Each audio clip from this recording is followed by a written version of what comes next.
Let's start with a quick history lesson.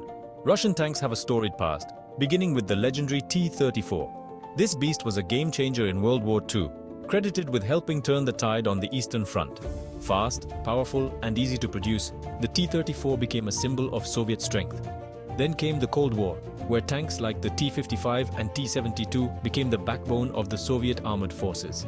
These tanks were mass-produced, exported, and used in conflicts all over the world, establishing Russia's reputation as a tank superpower.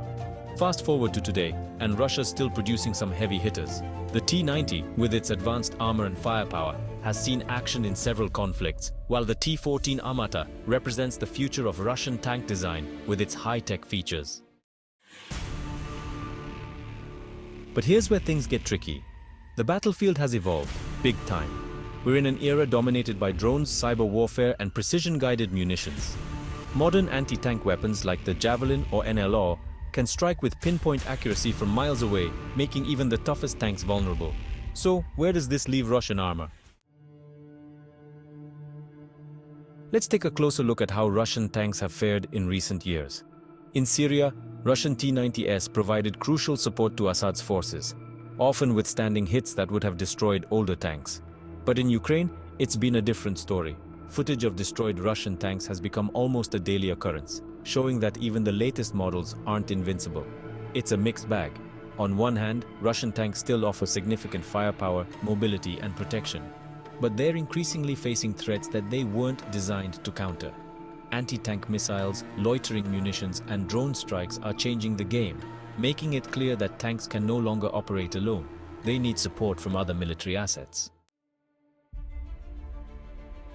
So, are tanks still relevant? Absolutely. But their role is evolving. Tanks are no longer the solo powerhouses they once were. Instead, they're part of a larger, more integrated system that includes infantry, air support, and electronic warfare.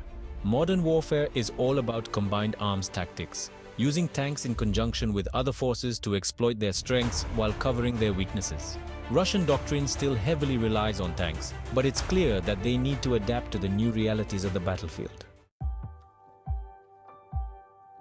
The future of Russian tanks might hinge on models like the T-14 Armata. This next-gen tank is packed with advanced technology, including an unmanned turret, a powerful 125mm smoothbore gun, and an active protection system designed to intercept incoming threats. But here's the catch. Producing and maintaining these high-tech tanks is expensive, and Russia's economy isn't exactly booming. Plus, there are questions about whether the Armata will perform as advertised under combat conditions. Only time will tell if this tank can live up to its hype. Beyond the T-14, Russia is likely to continue upgrading its existing fleet with new armor, weapons, and electronics, trying to keep up with the changing demands of modern warfare. So, are Russian tanks obsolete? Not entirely. While they face serious challenges in today's high-tech battlefield, they remain a crucial part of Russia's military strategy. The real question is how well Russia can adapt its tactics and technology to keep its armored forces relevant in the future. Thanks for tuning in. If you enjoyed this deep dive into Russian tanks, don't forget to smash that like button, subscribe, and ring that notification bell so you don't miss out on future videos. And hey, drop a comment below. What do you think is the future of tank warfare? I'd love to hear your thoughts. See you next time. This version adds more detail and depth to the script, covering not only the history and current state of Russian tanks, but also their role in modern warfare and what the future might hold.